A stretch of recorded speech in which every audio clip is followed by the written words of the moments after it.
السلام عليكم. أنا الآن في حيرة من أمري. أريد أتكلم ويا العراقيين المنصفين الذين يعيشون في داخل العراق وخارج العراق في الدول الأوروبية. أريد أحكي وياكم شوية عقلانية ومنطقية. جاوبوني على هاي الأسئلة.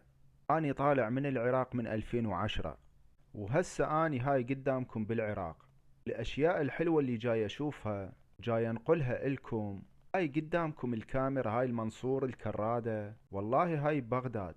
خلال هاي السنين القليلة الماضية بدينا نشوف أشياء جميلة في بلدنا. بدينا نشوف إعمار وبناء واستقرار. دا يجون الأجانب ويجون الخليج ويجون جميع الدول إلى بغداد والعراق، ودا يشوفون هذا الشي بعيونهم.